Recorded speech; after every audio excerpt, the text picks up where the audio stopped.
మొవ్వు వేయుదురు. అంటే మరి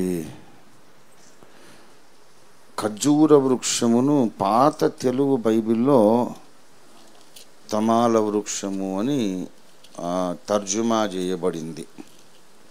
92 I'm sorry, అందుకే అనుమానం వచ్చి చూస్తున్నాను. 94 మీద నేను ఇంతకుముందు పాట రాశాను. 92వ కీర్తన 12వ వచనం, ఐఎమ్ సారీ. అక్కడ ఖర్జూర వృక్షం వలె అనే మాట ఓల్డ్ తెలుగు బైబిల్లో తమాల వృక్షం అని తర్జుమా చేయబడింది. ఇక్కడ కొంచెం వర్డ్ స్పేస్ కొరకు, ప్రాస కొరకు అది నేను తీసుకున్నాను. నీతిమంతులు తమాల వృక్షము వలె, అకాలమందు కూడా ఫలమునిస్తారు, దాతృత్వమందు అలసిపోకుండా చేస్తూనే ఉంటారు, యథార్థవంతులకు చీకటిలో వెలుగు పుట్టును. 112వ కీర్తన. వాడు దుర్వార్తకు జడియడు. ఇవన్నీ కూడా నీతిమంతుని లక్షణాలని కీర్తనల గ్రంథంలో ప్రవక్తలు, దీర్ఘదర్శులు రాశారు. నీతి కలిగిన వాళ్ళకి లక్షణాలు ఉంటాయి. ఆ నీతి అంటే క్రీస్తు ప్రభువే మన నీతి అని పౌలు స్పష్టీకరించాడు. క్రీస్తును నీతిగా ధరించుకుంటే ఈ లక్షణాలు ఉంటాయి అనే సందేశంతో దేవుడు రాయించాడు. దేవుడు పాట రాయమంటే నేను రాయనన్నా. నేను పాటలు బాగానే రాయిస్తున్నావు కానీ ముందు డబ్బులు ఈ ప్రభావాన్ని ప్రార్థన చేసి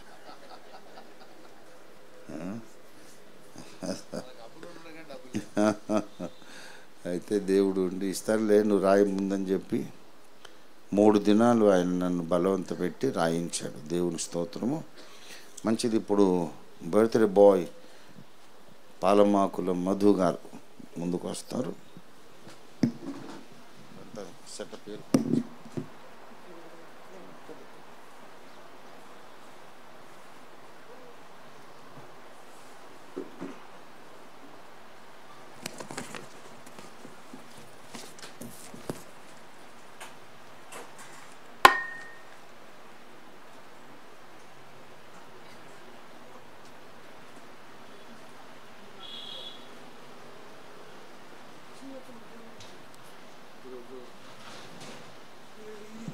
ఈరోజు ఇండియా ప్రజాబంధు పార్టీ తెలంగాణ రాష్ట్ర అధ్యక్షులుగా విశేషమైన సేవలు చేస్తున్నటువంటి పాలమాకుల మధు గారు చేవెళ్ళ ఎంపీగా వారు పోటీ చేశారు 2 సార్లు. అలాగే మషూరాబాద్ రంగారెడ్డి జిల్లా ఎమ్మెల్యేగా కూడా పోటీ చేశారు 2. రాజేంద్ర నగర్, మషూరాబాద్. ఇదివరకు ఎమ్మెల్యేగా పోటీ చేసిన వాళ్ళందరూ వేదికపైకి రావాలి. స్త్రీలు కూడా. అమ్మ నువ్వు కూడా రావాలి. ఇప్పుడు మరి వారి జన్మదినోత్సవాన్ని పురస్కరించుకొని మరి దైవజనులు ఈ కార్యక్రమాన్ని ముందుకు తీసుకెళ్తారు. మరి ఈరోజు అన్ని పనులు ఎక్కువైపోయాయి. వారి ఆరోగ్యం బాగాలేకపోతే ఇంకా కొత్త కొత్త పనులని పుట్టుకొస్తాయి.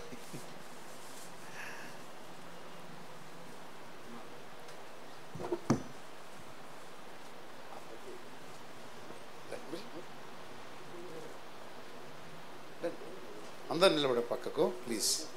Everyone join please come. చవట్లు కొడదాం అందరం. Wow.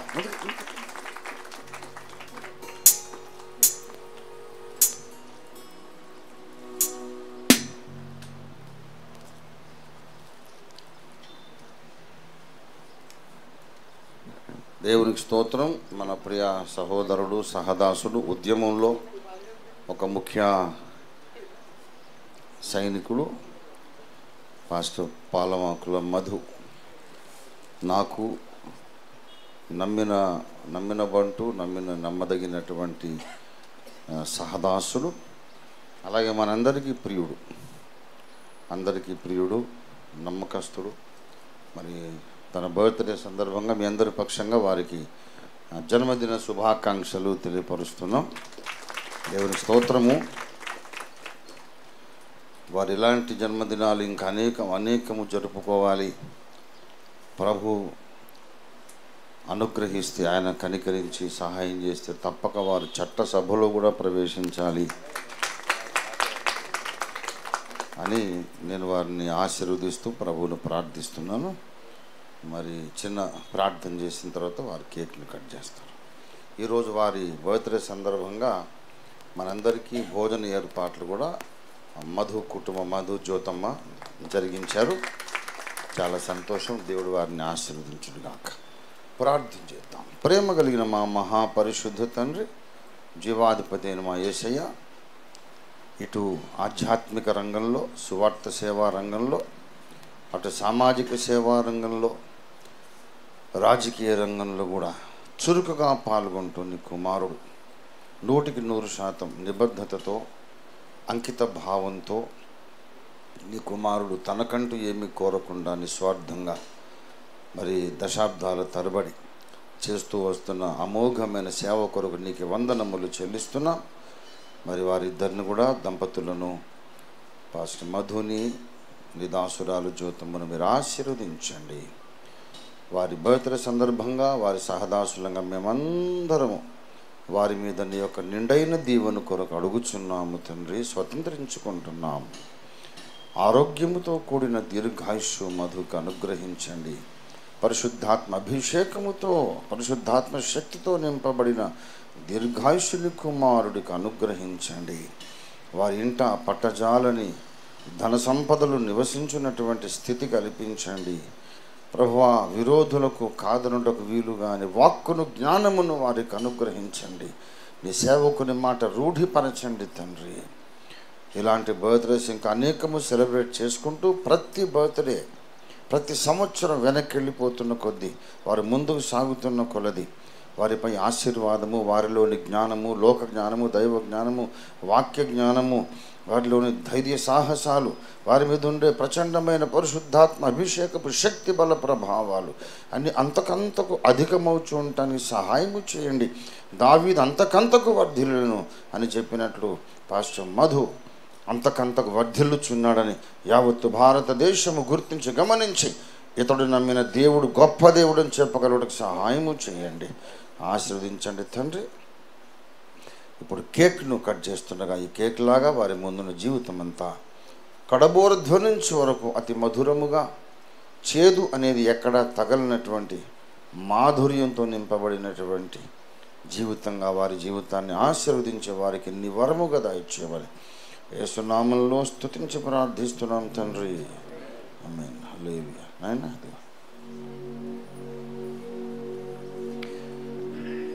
Happy birthday to you, happy birthday to you, happy birthday dear Madhu, happy birthday to you, happy long life to you, happy long life to you, happy long life dear Madhu, happy long life to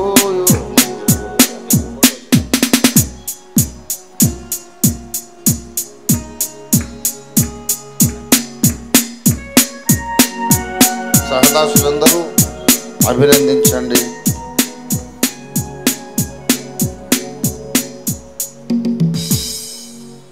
right.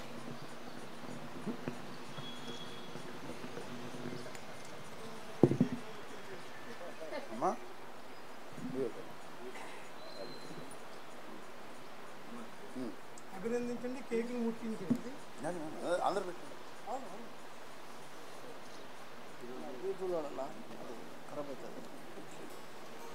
Chirala నుండి మరి ఇంకొల్లులో సేవ చేస్తున్న దైవ సేవకులు Paul బాబు గారు వచ్చారు. వారి ఇటీవల కాలంలో మనతో కలిసి అవుట్రీచ్ పరిచర్యలో విశేషంగా చాలా చాలా వేగంగా పరిగెడుతున్నారు. వారు మరి వారికి అసోసియేట్గా వారు వెళ్ళినప్పుడు సేవ కుంటుపడుతుందని మరి అభిషేకం కోసము వారిద్దరిని తీసుకొచ్చారు.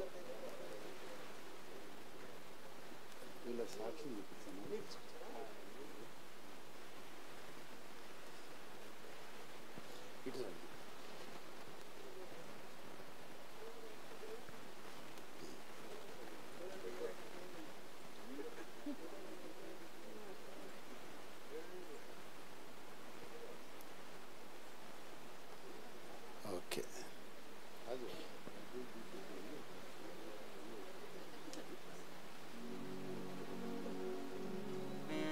ఎమ్మెల్యే గారికి కేక్ కనిపిస్తుంది.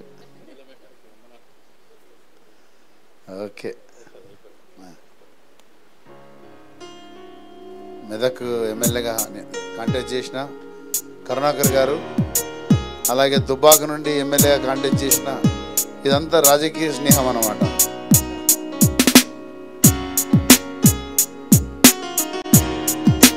ఇది సెకండ్రాబాద్ కంటోన్మెంట్ నుండి ఎమ్మెల్యేగా కాంటెస్ట్ చేసిన ఆయన.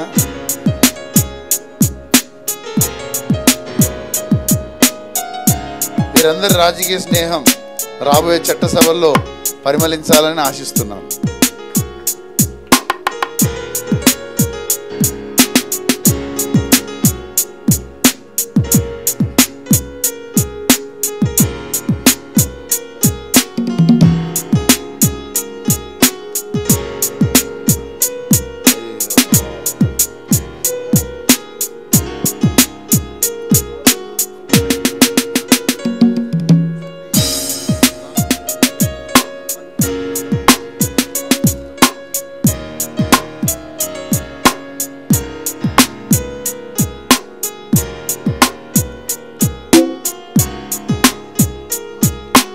మధుర మాధుర్యములు, కరుణ కటాక్షములు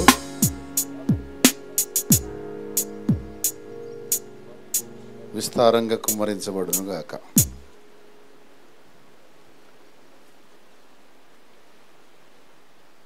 ఈ సమయాన్ని దైవజనులు దేవునికి స్తోత్రం. ఏది బాబు?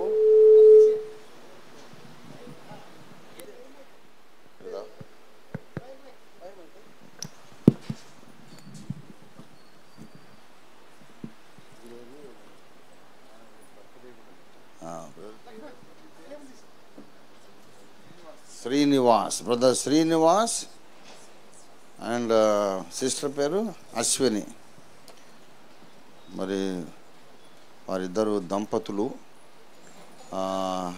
మన పాల్ బాబు, ఇంకొల్లు పాల్ బాబు గారి ద్వారా వారు ఓఫిర్ మినిస్ట్రీస్లోకి పరిచయం అవుతున్నారు. దగ్గరండి అన్న, ఇక్కడ దగ్గర. చాలా సంతోషం. Brother Srinivas and sister Ashwini. ఇప్పుడు గుర్తుపెట్టుకుంటాం, అశ్విని దేవతలు ఉన్నారు మన పురాణాల్లో. అయితే వారు ఆర్డినేషన్ కొరకు, హస్త నిక్షేపణ అభిషేకం కొరకు వచ్చారు. ఇప్పుడు పాల్ బాబు గారికి ఆల్రెడీ 3 బ్రాంచ్లు ఏమి ఉన్నాయి అనుకుంటా.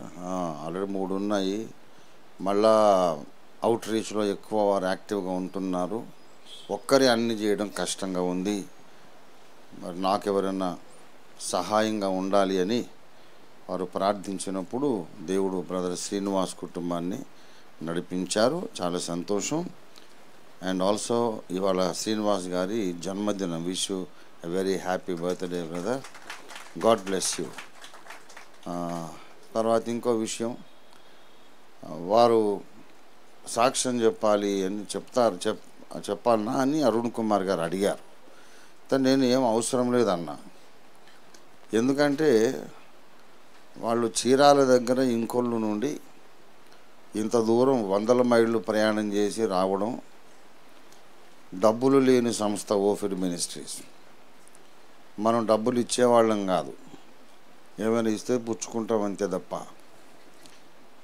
మనకు ఆర్థిక ఒత్తిడులు, ఫైనాన్షియల్ స్ట్రెస్, టెన్షన్స్ ఎన్నో ఉండి ఏటికి ఎదురీదినట్టుగా మనం సేవ చేస్తున్నాం.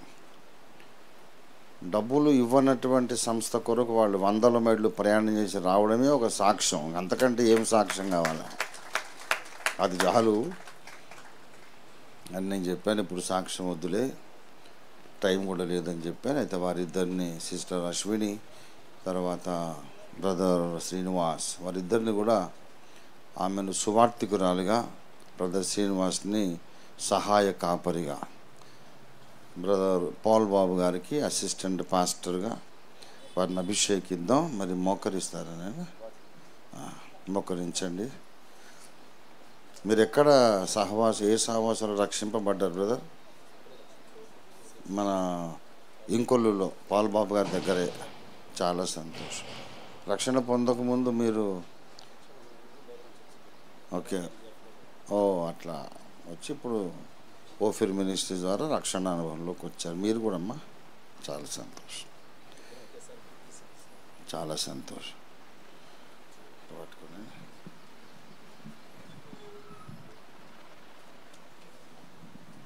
దయచేసి అందరూ ఏకీభవించండి. కళ్ళు మూసుకొని మీ కుడి చేతిని ఇటువైపు చాపండి దయచేసి. హల్లెలూయా, హల్లెలూయా, హల్లెలూయా, హల్లెలూయా. ప్రేమ కలిగిన మా మహాపరిశుద్ధ తండ్రి, జీవాధిపతి అయిన మా దేవా, నీకు స్తోత్రములు చెల్లిస్తున్నాం ప్రభు. బ్రదర్ శ్రీనివాస్ కొరకు నీకు వందనాలు. వారి ప్రియ సతీమణి సిస్టర్ అశ్విని కొరకు నీకు వందనాలు. నీవు ఆశ్చర్యకరుడవు తండ్రి.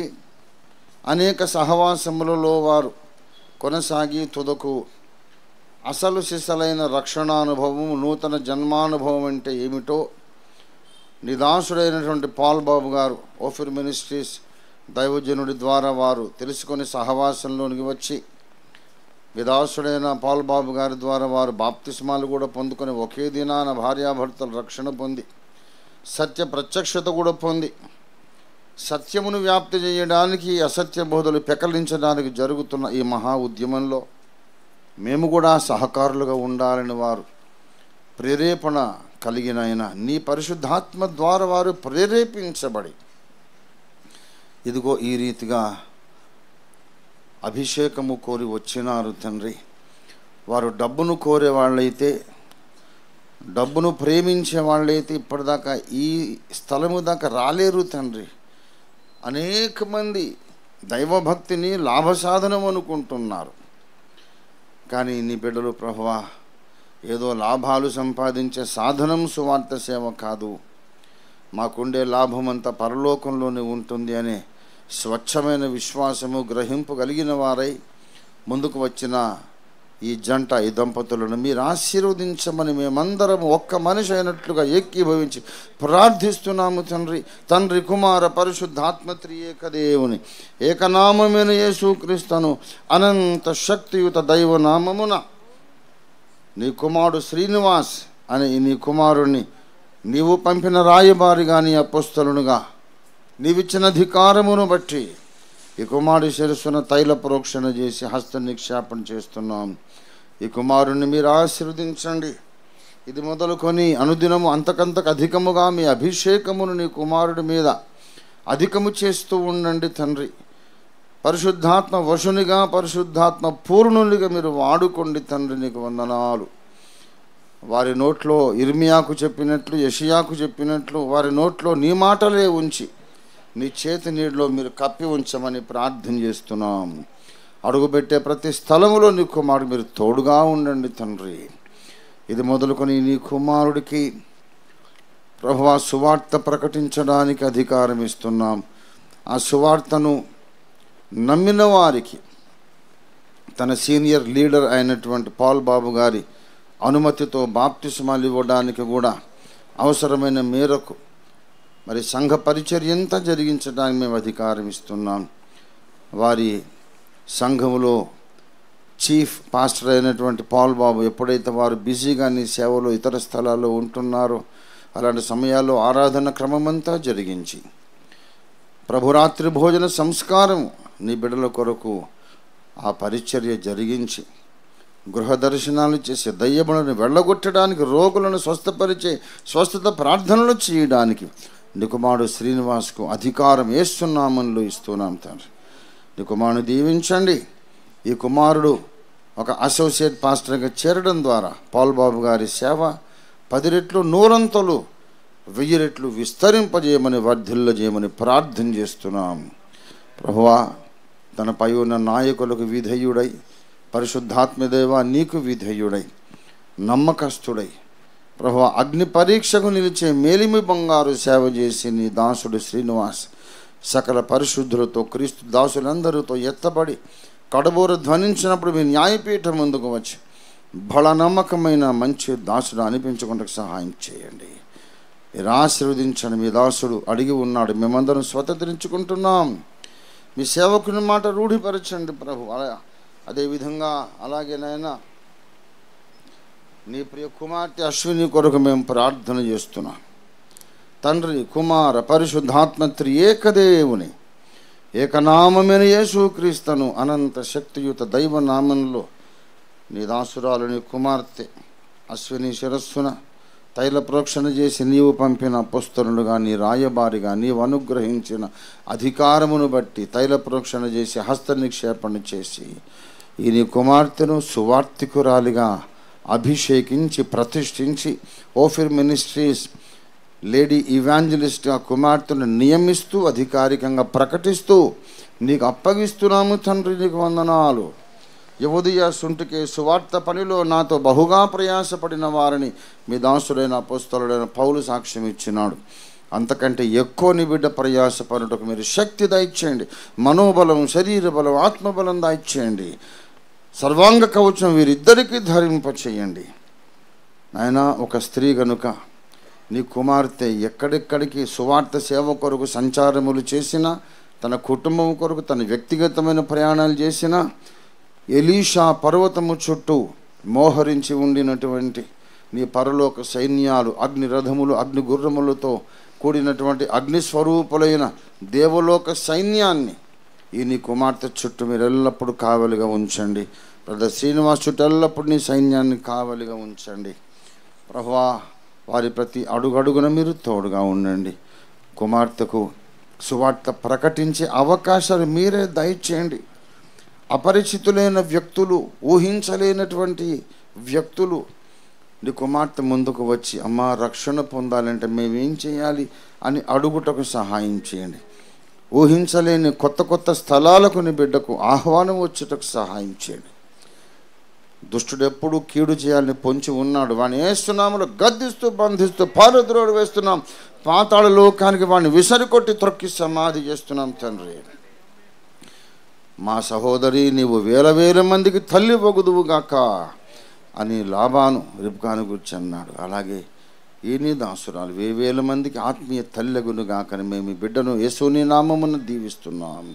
ఈ దంపతులు ఇద్దరి వలన ప్రభా సత్య సంబంధమైన సేవ నూరంతలు, వెయ్యంతలు, లక్ష రెట్లు విస్తరించడానికి ప్రభు సహాయం చేయమని ఈ ఇరువురు నీ దాసుడు మీ దాసురాలు కడుబోరు ధ్వనించినప్పుడు సకల పరిశుద్ధులతో ఎత్తబడి నీ న్యాయపీఠం ముందు నిలిచి వారు చేసిన సేవను ప్రభువా మీరు అగ్నితో కాల్చి పరీక్షించి చూసినప్పుడు ఇది చెక్క గడ్డి కొయ్యకాలు కానే కాదు, ఇది మేలిమి బంగారు సేవ అని నీవు ప్రకటించగా బలా నమ్మకమైన మంచి దాసుడ, బలా నమ్మకమైన మంచి దాసురాల అని వీరిద్దరూ నీ చేత పిలిపించుకొనగా ఆనాడు వీరు పొందే బహుమానమును చూచి ఇక్కడ వీరితో ఉన్న మేము అక్కడ వారి ప్రక్కన ఉండి పరలోక రాజవీధుల్లో గంతులు వేసి నాట్యమాడి నిత్యత్వమంతా ఆనందించడానికి సహాయం చేయమని ఈ మనవులన్నీ నిండు నమ్మికతో అడిగి స్వతంత్రించుకుంటూ యేసు పరిశుద్ధ నామంలో ఆమేన్ అనువాడైన యేసయ్య నామంలో స్తుతించి ప్రార్థిస్తున్నాం తండ్రి. ఆమేన్. God bless you. God bless you. ధన్యులు మీరు. గాడ్ బ్లెస్ యు బిడ్డ. రైట్.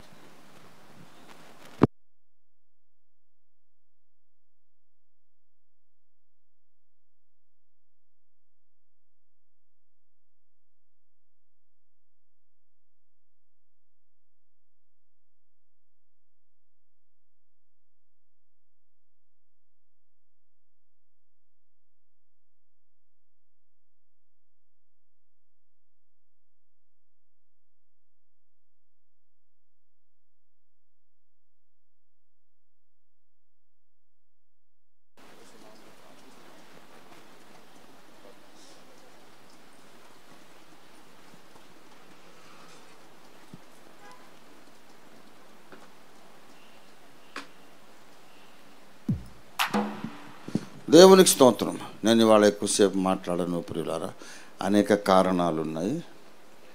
మరి చాలా సంతోషం. దేవునికి మహిమ కలుగును గాక. ప్రత్యేకమైన పాట పాడమన్నారు. మరి ఏం పాడాలో నాకు జ్ఞాపకం రావట్లేదు. ఓ ఎస్ అయ్యా అయ్యా, అది ఆయన అంతకంటే నీతిని భక్తిని అన్నారు. ఎవరన్నారు? అరుణ్ కుమార్ గారు. చూద్దాం నీతిని భక్తిని, అది కూడా ప్రభు చిత్తమైతే మళ్ళీ పాడదాం. 358వ పాట సత్యదేవార్చనలో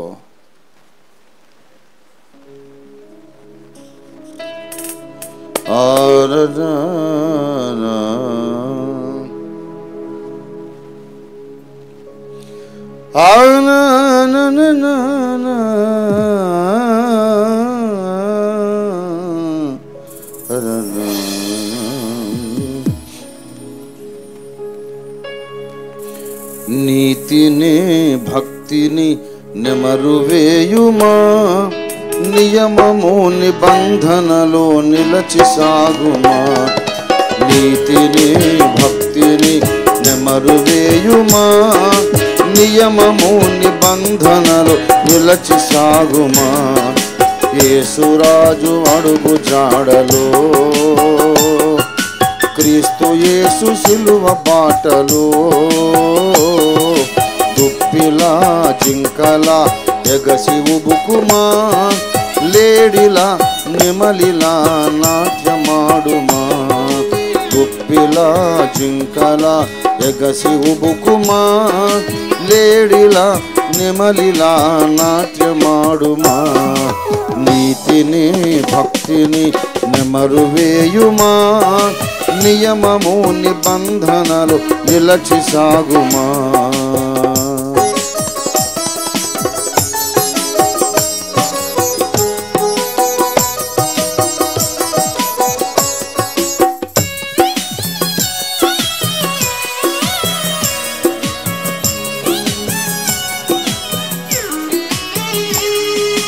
యేసురాజు జీవము కూల్చే పాప నియమము, క్రీస్తు వెలుగు నీవు చూపనొసగే కరుణను.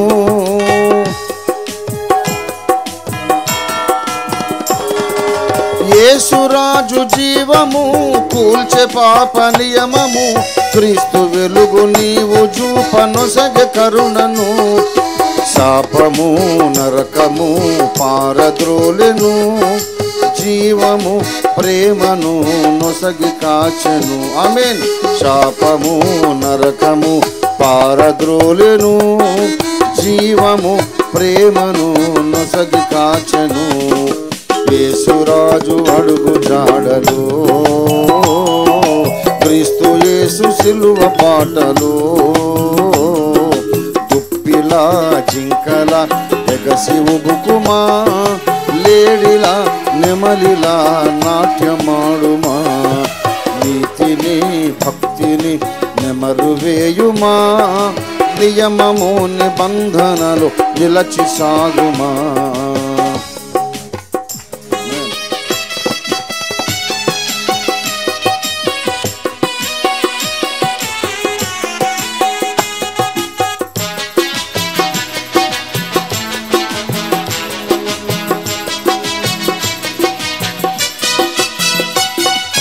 కలుగబోవు మహిమకు కాదు సాటి అనుచును, కదలే మోషే కనులు తెరచి కార్యశీలుడై.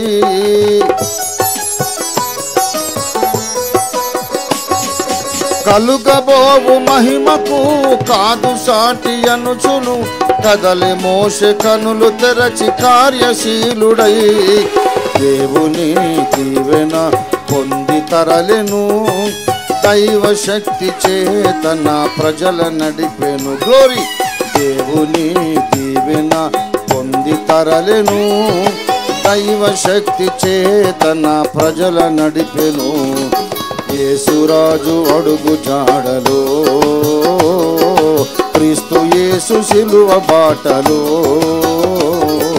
దుప్పిలా జింకలా ఎగసి ఉబుకుమా, లేడిలా నెమలిలా నాట్యమాడుమా. నీతిని భక్తిని నెమరువేయుమా, నియమము నిబంధనలు నిలచి సాగుమా. హల్లెలూయా. Thank you Lord Jesus.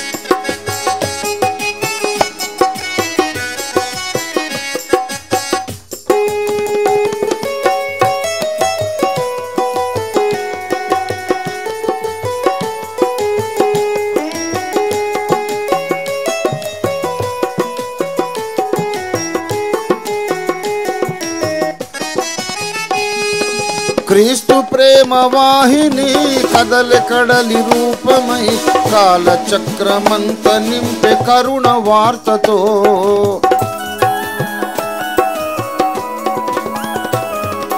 క్రీస్తు ప్రేమ వాహిని కదలి కడలి రూపమై కాల చక్రమంత నింపే కరుణ వార్తతో కడలిపై అలలతో కలసి ఉబుకుమా శ్రమలలో సుఖములో చెదరిపోకుమా ఆమేన్ కడలిపై కలలతో కలసి ఉబుకుమా కడలిపై అలలతో కలసి ఉబుకుమా శ్రమలలో సుఖములో చెదరిపోకుమా యేసురాజు అడుగు జాడలో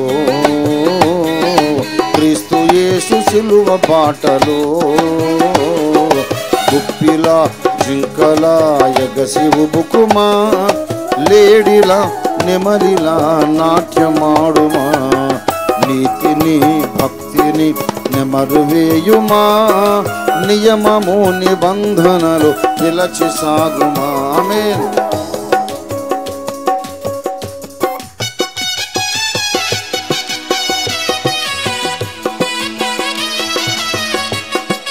Glory to your name, Jesus. Hallelujah.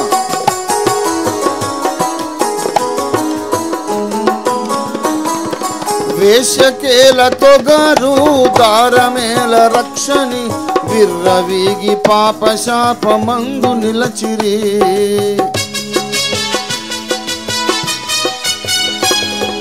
వేశ్యకేలతో గారు దారమేల రక్షణి విర్రవీగి పాప శాపమందు నిలచిరి కోటలు కూలగా కన్నులు తెరచిరి రక్ష రక్ష అనుచు అగ్నియందు కూలిరి కోటలు కూలగా కన్నులు తెరచిరి రక్ష రక్ష అనుచు అగ్నియందు కూలిరి యేసురాజు సిలువ జాడలో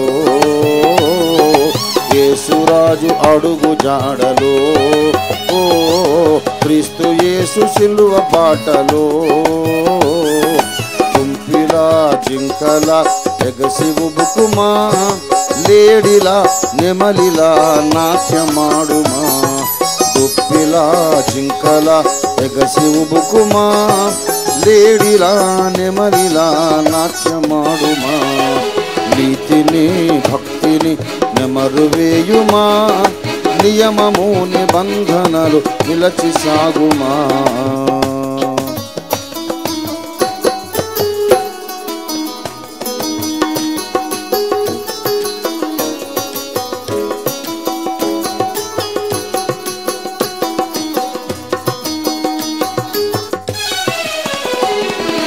కలుగు నీకు విజయము కలదు నీకు అభయము కరిగిపోకు కాంక్ష చేత కలుష కడలిలో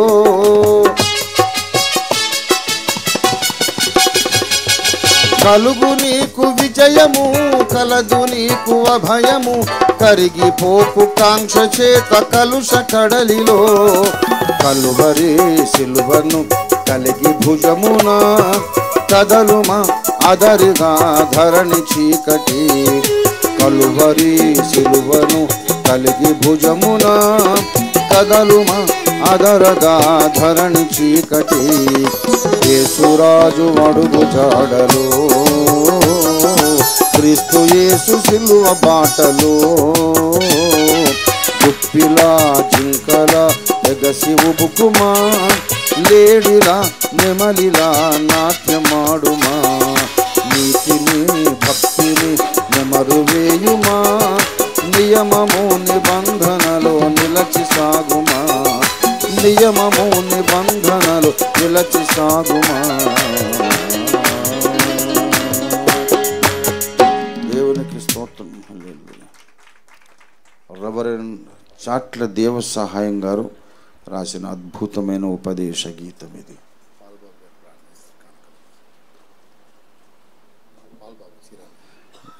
దైవజనులు సమర్పించిన కానుకలను ప్రభు అంగీకరించి దీవించి ప్రతిఫలం ఇచ్చినట్లు అందరం ప్రార్థించుకుంటుండగా పాస్టర్ పాల్ బాబు గారు ముందుకు వచ్చి వారు మనకు అతిథులు ఎందుకంటే ఇది తెలంగాణ సేవకుల సదస్సు.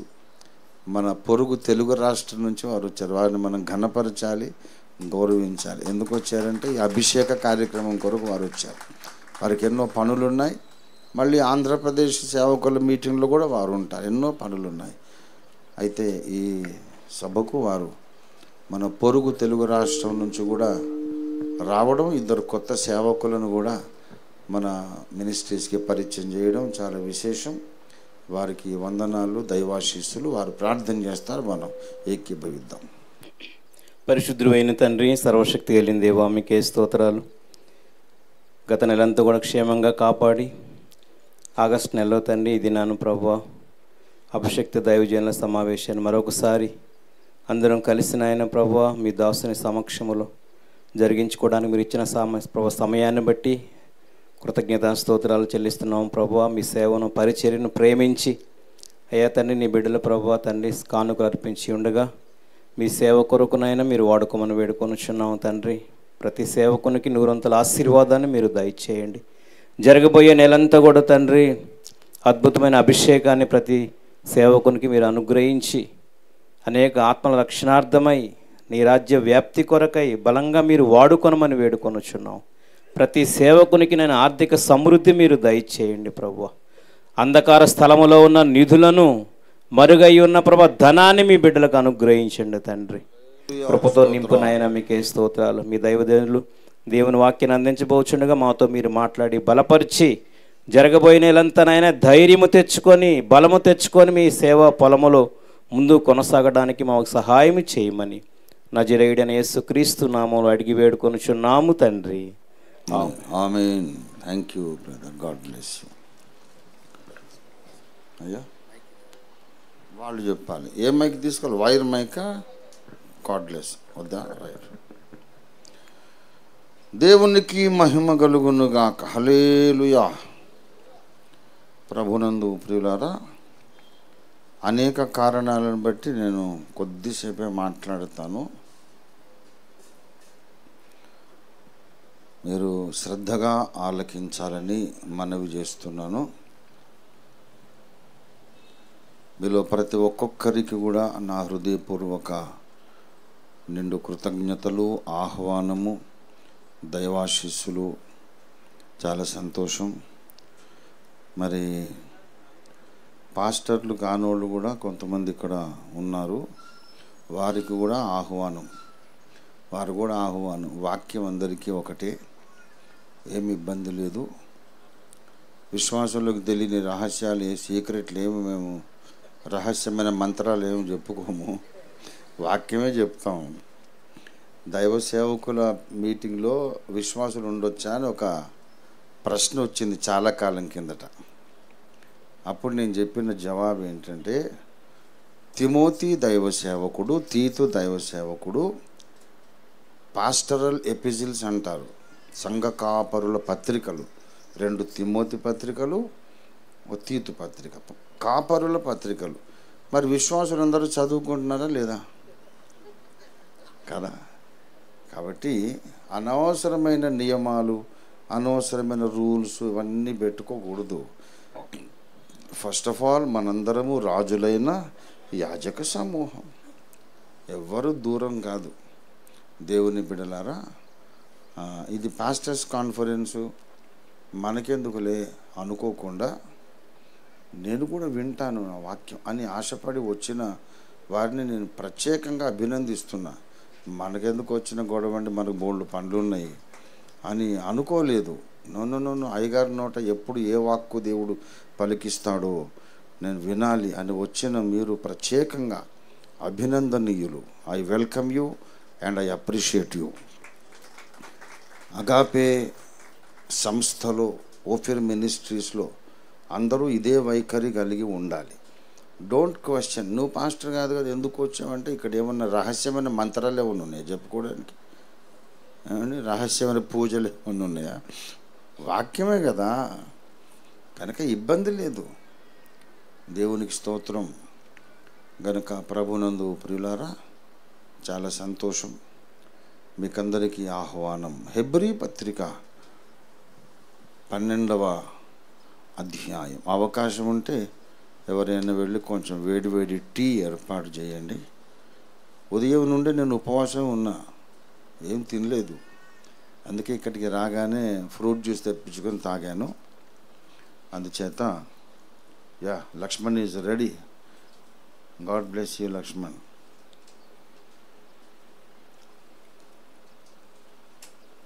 మొత్తం డీహైడ్రేట్ అయిపోయా, అన్ని వాంతులు విరోచనాలతో.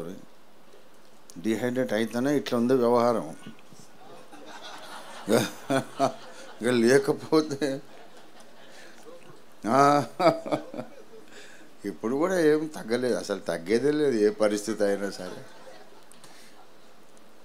ఇంకొక సహోదరుడు వస్తున్నాడు, గుప్తా గారు, వాసుదేవ్ గుప్తా గారు. ఆహ్వానం బ్రదర్, రండి రండి. I'm so happy.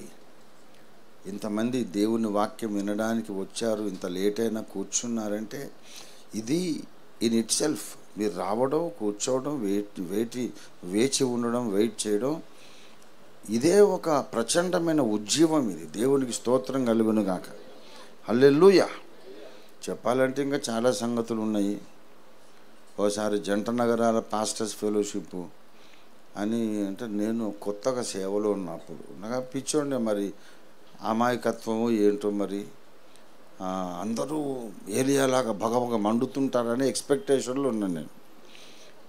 నాకు తెలియదు చప్పసల్లారిన వాళ్ళే 99% అని నాకు తెలియదు. నేను వెళ్ళా, జంట నగరాలలో ఉండే పాస్టర్స్ అందరూ మోకరించి రోజంతా విజ్ఞాపన చేయడం. బాబోయ్, మామూలు విషయమా? ఎంత పరిశుద్ధాత్మ కుమ్మరింపు జరుగుతుందో, నేను ఉండాలి అని చెప్పి నేను ఎక్కడో విజయవాడలో పెద్ద మీటింగ్ ఉంటే దాంట్లో ఒక మీటింగ్ వదులుకొని వచ్చాను. నో నేను అక్కడ ఉండాలి, విజ్ఞాపన ప్రార్థన ముఖ్యం, అభిషిక్త సేవకులు ప్రార్థిస్తారని వచ్చి కూర్చుంటే ఓపెనింగ్ ప్రేయరు, పాటలు పాడారు, మళ్ళీ టీ బ్రేక్ అన్నారు. మళ్ళీ టీ బ్రేక్ అయినా మళ్ళీ వచ్చినంత మళ్ళీ పాటలు, వర్షిప్పు, ఎవరో ఒక ఆయన సాక్ష్యం చెప్పారు. లంచ్ బ్రేక్ అన్నారు. లంచ్లో మంచి చికెన్ బిర్యానీ మళ్ళా మొదలుపెట్టారు. ఇక ప్రార్థనకు టైం లేదు, మళ్ళీ పాటలు పాటలు పాటలు. ఆఖరున మరి మనందరి కొరకు ఒక్క బ్రదర్ ప్రార్థన చేస్తాడని ఆ ఒక్కంతో ప్రార్థన చేయించడం అయిపోయింది.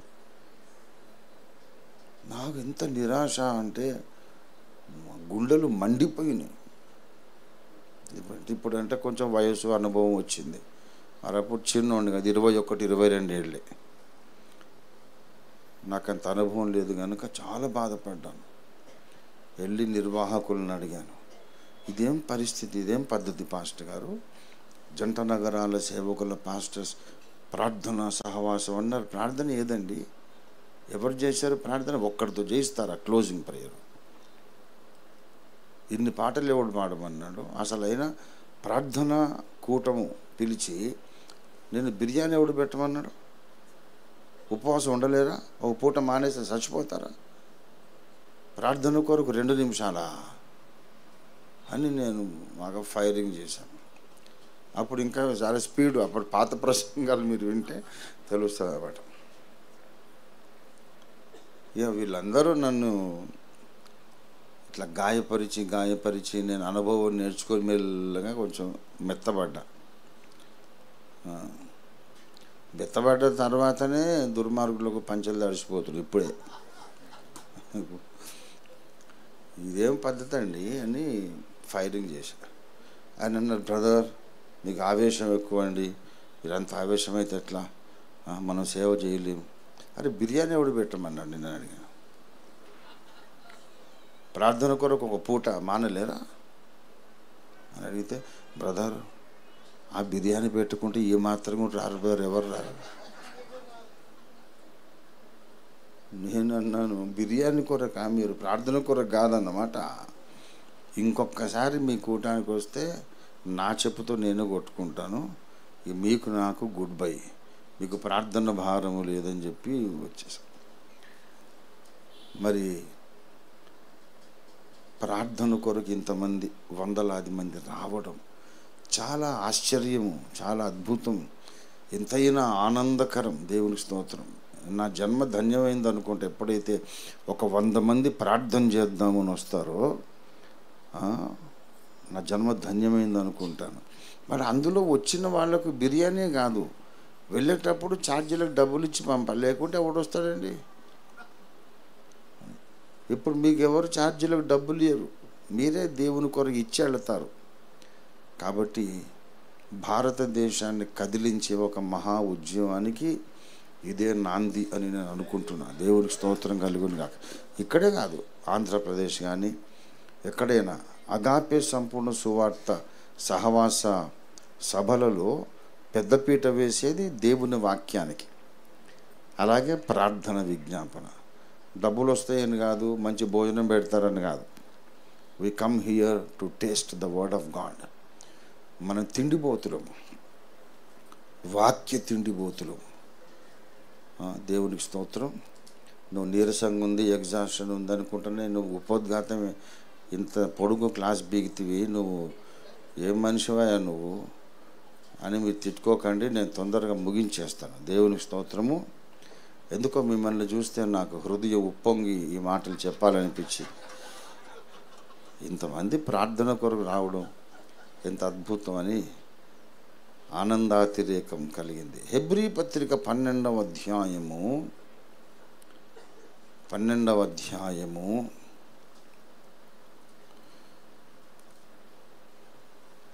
14వ వచనం మాత్రమే చదువుతాను. ఒక పావు గంట ప్రసంగించి ముగిస్తాను.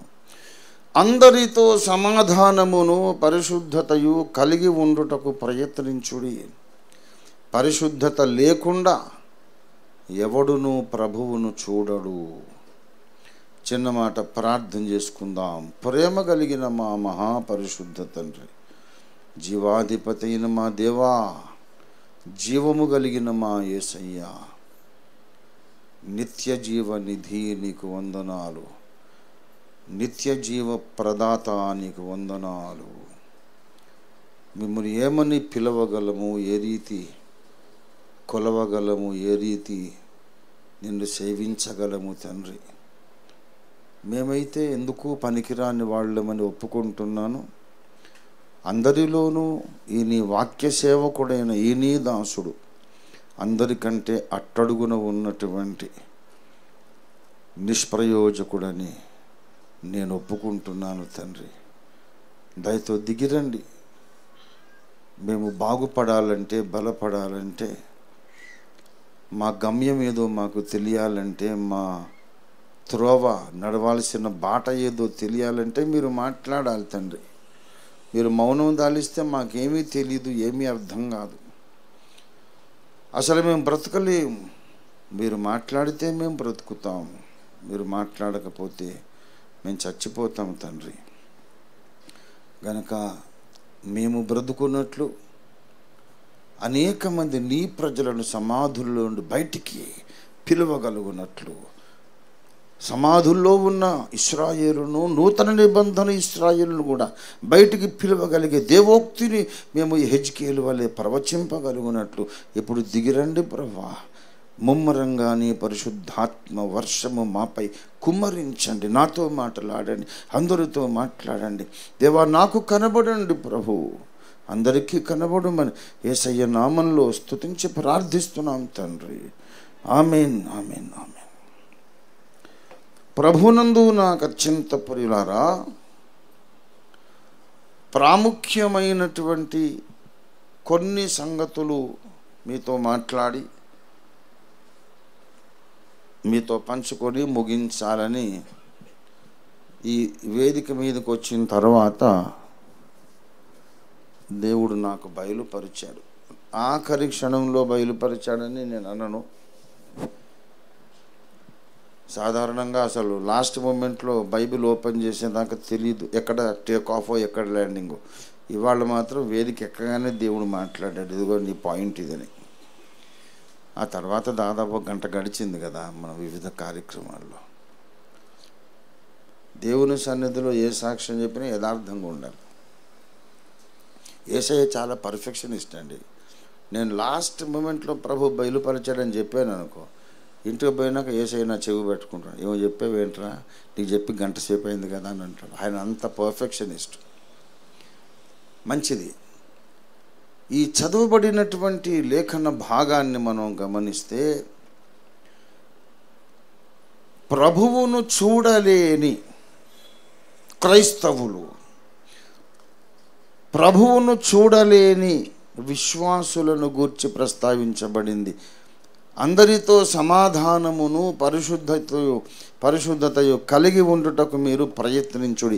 ఈ మాట అవిశ్వాసులకు రాసిన మాట, లేకపోతే క్రైస్తవుల కొరకు రాశాడా చెప్పండి? అందరితో సమాధానం కలిగి ఉండండి, పరిశుద్ధత కలిగి ఉండండి అని క్రైస్తవేతరులకు చెబుతాడా అపోస్తలుడు?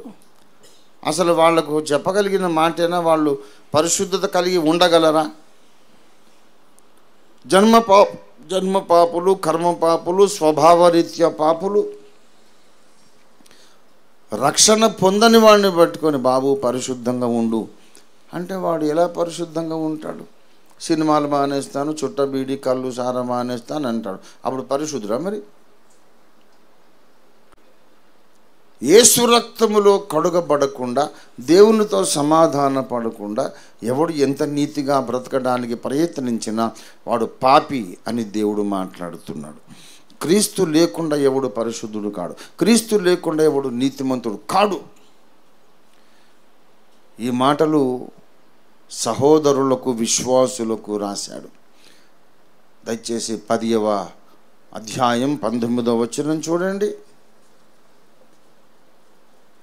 10 ఆ సహోదరులారా ఏమని పిలిచాడు?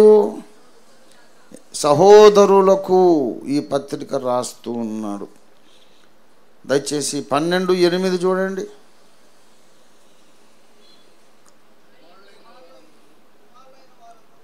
కుమారులైన వారందరూ అంటే కుమారులకు రాశాడు, దేవుని కుమారులకు రాశాడు. 13వ అధ్యాయం 22 చూడండి. సహోదరులారా మళ్ళీ గనుక పదే పదే చెబుతూ ఉన్నాడు.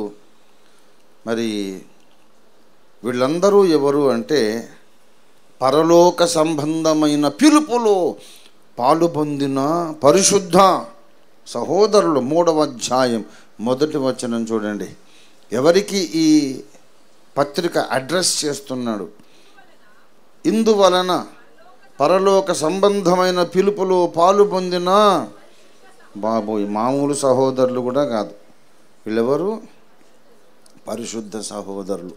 వాళ్లకు ఈ పత్రిక అంతా వ్రాసి ఆఖరికి 12వ అధ్యాయంలో అంటున్నాడు, పరిశుద్ధత లేకపోతే ఎవడు ప్రభువును చూడడు. అది విషయం. రక్షణ పొందారు, మారు మనసు పొందారు, నీటి బాప్తిసం పొందారు, పరిశుద్ధాత్మను పొందారు. దేవుని బిడ్డలారా, వీళ్ళు ఎవరు కూడా సామాన్యులు కాదు. వీళ్ళందరూ కూడా దేవునితో సహవాసము కలిగిన వారు. వాళ్లకు లేఖనాలు తెలుసు. లేఖనాలను ఎరిగినటువంటి, దైవ సహవాసంలో బ్రతుకుతున్నటువంటి ఈ హెబ్రీ విశ్వాసులు అంటే అందరూ కూడా ఇశ్రాయేలీయులు, అబ్రహాము సంతానము, ధర్మశాస్త్రం ఎరిగిన వారు, యూదులలో నుండి రక్షణ పొందిన వారు హెబ్రీ సంఘం. వాళ్లకు రాస్తున్నాడు, జాగ్రత్త, పరిశుద్ధత లేకపోతే ఎవడు ప్రభువును చూడడు. మీ జీవితంలో 2 ప్రాముఖ్యమైన విషయాలు కలిగి ఉండడానికి మీరు ప్రయత్నం చేయాలి, శ్రద్ధ దాని మీద పెట్టాలి. అందరితో సమాధానం కలిగి ఉండడానికి యత్నించాలి. అనవసరంగా ఎవరితోనూ గొడవలకు వెళ్ళకూడదు, ఎవరితోనూ మనకు మనస్పర్ధలు అవసరం లేదు, ఎవరిని దూషించకూడదు, నిందించకూడదు. అందరితో సమాధానంగా ఉండడానికి ప్రయత్నించండి, ఒక్క సైతాను వాడి దూతలతో తప్ప. అదొక్కటే ఎగ్జంప్షన్. అందరితో సమాధానం అంటే లూసిఫర్తో కూడా సమాధానం అని సెకండ్ ఇస్తావేంటి? అది కుదరదు. సాతాను వాని దూతలు తప్ప మనం అందరితో సమాధానంగా ఉండడానికి ప్రయత్నం చెయ్యాలి. సెకండ్ ఆస్పెక్ట్, రెండవ బాధ్యత ఏంటంటే అందరితో సమాధానం ఉండాలి, పరిశుద్ధత కలిగి ఉండడానికి కూడా ప్రయత్నం చేయాలి అని ఏమన్నాడు. ఈ రెండూ లేకపోతే ఎవడు ప్రభువును చూడడు అనలేదు. అందరితో సమాధానం కలిగి ఉండాలి, పరిశుద్ధత కూడా కలిగి ఉండాలి. ఈ రెండూ లేకపోతే ప్రభువును చూడలేరు అనలేదు. ఆ రెండు ముఖ్యమే, రెండిట్లో ఒకటి ఇంకా ఎక్కువ ముఖ్యం. అందరితో సమాధానం ముఖ్యమే, పరిశుద్ధత ముఖ్యమే. ఈ రెండిటిలో పరిశుద్ధత ఇంకా ఎక్కువ ముఖ్యం. ఒకవేళ అందరితో సమాధానం లేకపోయినా నువ్వు ప్రభువును చూడొచ్చు. కొన్నిసార్లు సమాధానం సాధ్యం కాదు. నువ్వు సత్యాన్ని గురించి మాట్లాడితే ప్రజలు నొచ్చుకుంటారు, నిన్ను ద్వేషిస్తారు. నువ్వు న్యాయం కొరకు పోరాడితే లోకం నీకు శత్రువు అవుతుంది. అంతవరకు ఎందుకు? ఎవడు లోకముతో స్నేహము చెయ్యగోరునో వాడు దేవునికి శత్రువగును. ఎవరైతే సత్యము కొరకు పోరాడతారో వాళ్ళు లోకానికి శత్రువు అయిపోతారు. దావీదు చెప్పడం లేదు, నిర్హేతుకముగా నన్ను ద్వేషించువారు అనేకులు. అందరితో సమాధానం దావీదుకుందా? లేదు. దావీదును చంపాలని కుట్రలు పన్నుచున్నవారు అనేక మంది, తల వెంట్రుకల కంటే ఎక్కువ మందట. నిర్నిమిత్తముగా నా మీద పగబట్టు వారు ఎందరో ఉన్నారు. అయితే అందుకు నేను బాధ్యుణ్ణి కాదంటాడు దావీదు. వాళ్ళు ద్వేషిస్తున్నారు కానీ దానికి కారణం లేదు. నేను వాళ్ళకి ఏమీ కీడు చేయలేదు, మేలే చేశాను. మేలుకు ప్రతిగా వారు ఇప్పుడు కీడు చేస్తున్నారు. కనుక సమాధానం లేదు నాకు చాలామందితో. కానీ నేను బాధ్యుణ్ణి కాదు. నేను ఎంత ప్రయత్నించినా వాళ్ళకు నాతో సమాధానం ఇష్టం లేదు. నిర్హేతుక ద్వేషము గుండెల్లో నింపుకొని ఉన్నారు. కనుక చాలామందితో నాకు సమాధానం ఉంది, చాలామందితో లేదు కూడా. కొన్నిసార్లు వీలు కాదు సమాధానం, కానీ వాడితో నేను ఎంతో ప్రయత్నం చేశాను తండ్రి, సమాధానంగా ఉండడానికి ప్రయత్నం చేశాను. వాడు ఒప్పుకోవడం లేదు, సహకరించట్లేదు, కలిసి రావడం లేదని దేవునికి చెబితే దేవుడు ఒప్పుకుంటాడు, క్షమిస్తాడు. సమాధానం కొరకు నువ్వు ప్రయత్నం చేయాలి.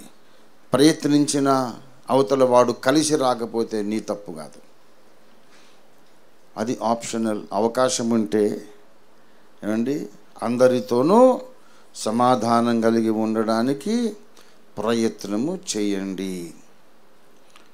అందరితో సమాధానం ఉండాలి. అవకాశం లేకపోతే ఏం చేయలేం. కానీ అవకాశము ఉన్నా లేకపోయినా అండర్ ఎనీ సర్కమ్స్టాన్సెస్ పరిశుద్ధత అయితే నువ్వు వదులుకోవడానికి వీల్లేదు. వాడితో సమాధానంగా ఉందామని ట్రై చేశాను, వాడు కలిసి రావట్లేదంటే ఓకే అంటాడు దేవుడు. కానీ పరిశుద్ధంగా ఉండాలని ప్రయత్నించాను కానీ వీలు కాలేదంటే ఓకే అనడు. వీలు కాకపోవడం ఏంట్రా? ప్రాణం వదిలేసాయి కానీ పరిశుద్ధత వదులుకోకూడదు. ఇది దేవుని ఆజ్ఞ.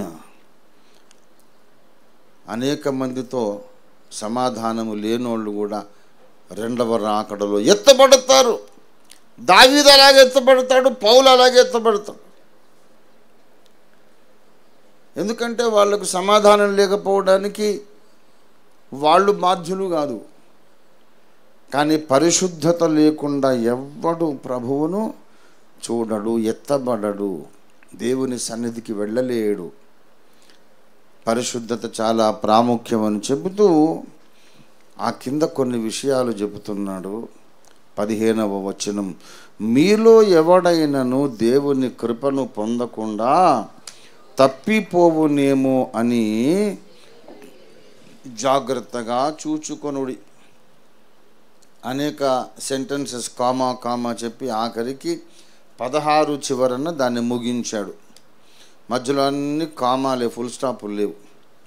16వ వచనం ఆఖరున అనియు జాగ్రత్తగా చూచుకొనుడి అంటే మీలో ఎవడైనను, ఈ కామా ఉన్న దగ్గరల్లా ఈ జాగ్రత్తగా చూచుకొని పెట్టుకోవాలి మనం. మీలో ఎవడైనా దేవుని కృపను పొందకుండా తప్పిపోవునేమో అని జాగ్రత్తగా చూచుకొనుడి. చేదైన వేరు ఏదైనా మొలిచి కలవరపరచుట వలన అనేకులు అపవిత్రులైపోవుదురేమో అని జాగ్రత్తగా చూచుకొనుడి.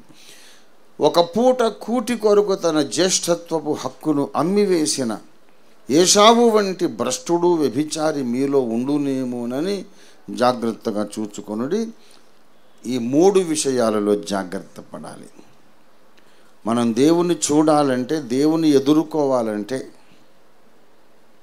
ఈ 3 విషయాల్లో జాగ్రత్త పడాలి. పరిశుద్ధతను కాపాడుకోవడానికి జాగ్రత్త పడాలి.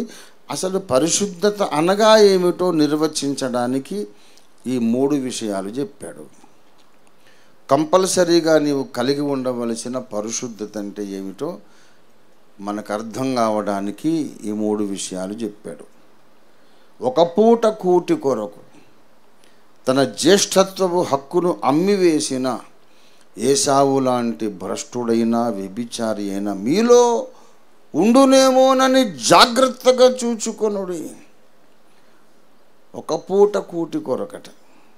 ఏశావుకు బాగా ఆకలేసింది, బాగా ఆకలిగా ఉన్నాడు. ఆ రోజు ఏది జంతువు దొరకలేదు, వేటగాడే కానీ దొరకలేదు. ఇంటికి వచ్చేసరికి తమ్ముడు చిక్కుడుగా కూర వండుకుంటున్నాడు. మరి తమ్ముడు ఆకలేస్తుంది, నాకు వండుకున్నటువంటి ఆ ఎర్రగా ఉన్న కూర నాకు కాస్త పెడతావా అని అంటే యాకోబు అదును కొరకు అవకాశం కొరకు పొంచి ఉన్నాడు. ఇస్తానులే కానీ నీ జ్యేష్ఠత్వం నాకు ఇస్తావా? మొదటికే ఎసరు పెట్టేశాడు.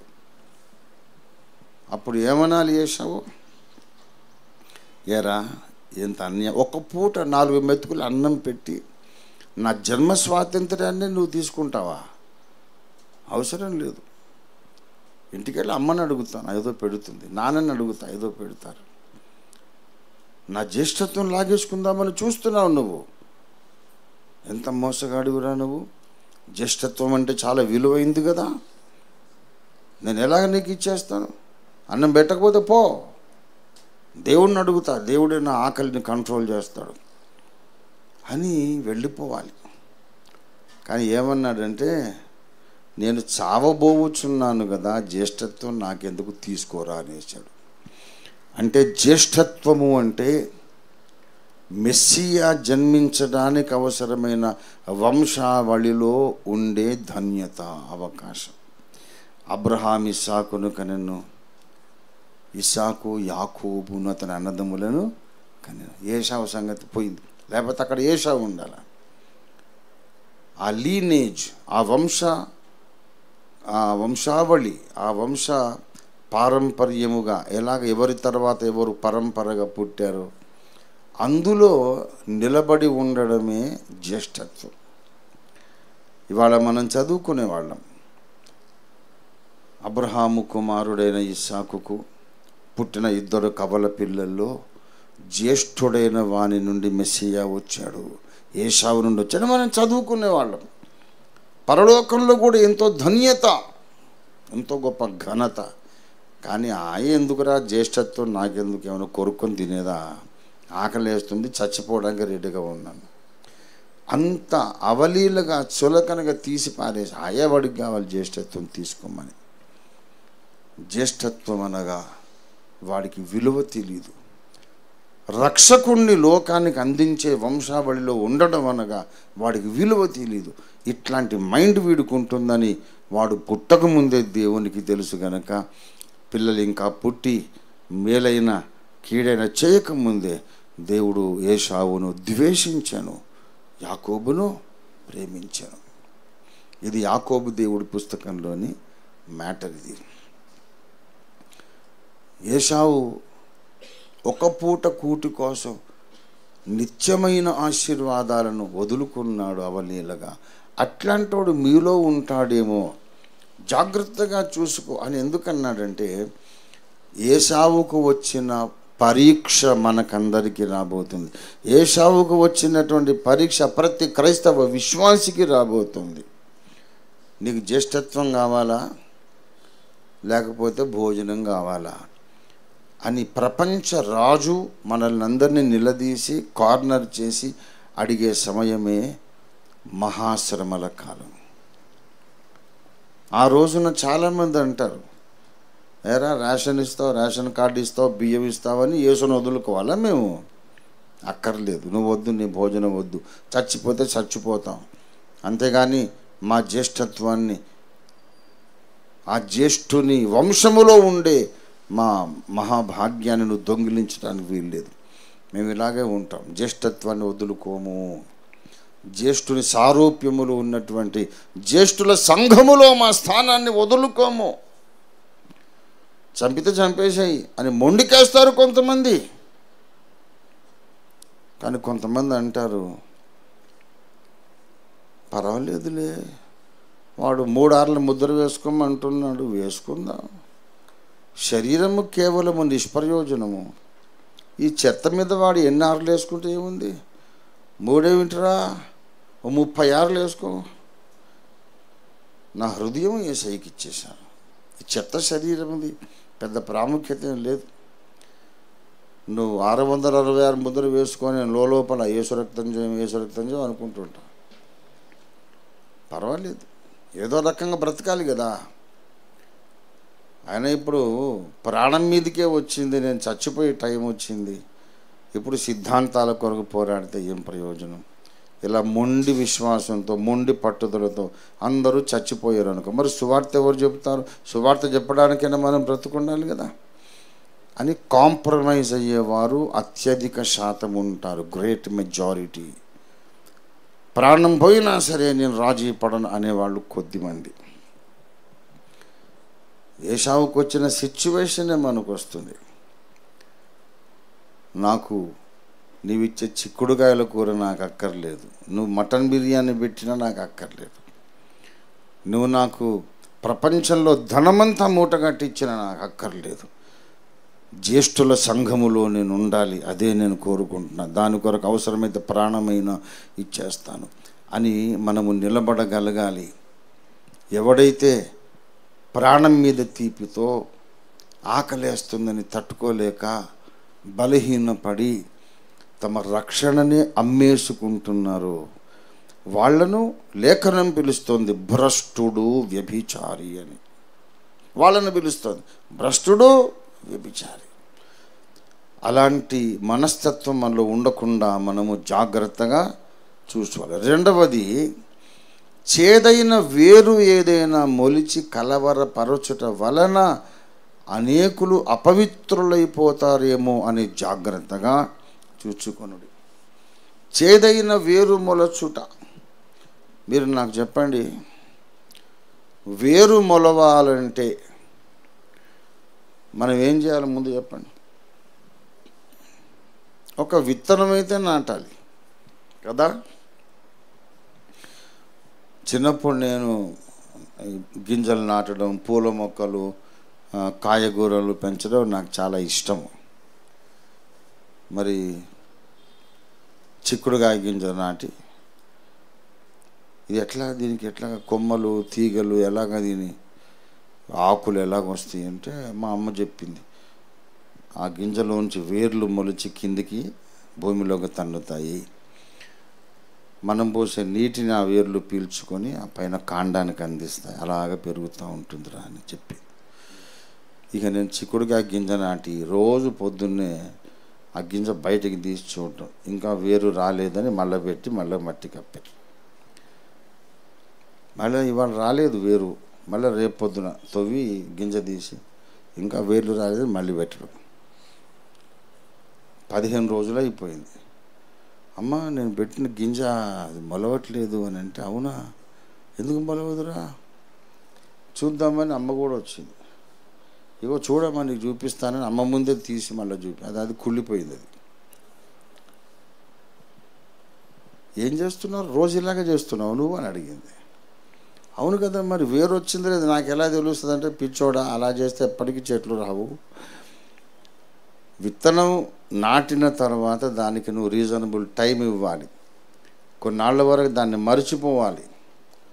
పైన చిన్నగా పచ్చటి లేత ఆకులు పైకి వస్తాయి చూడు, అప్పుడు నీకు తెలుస్తుంది కింద వేరు మొలిచిందని నీకు తెలుస్తుంది. వేరును నువ్వు చూడవు, చూడాలని అనుకోకూడదు.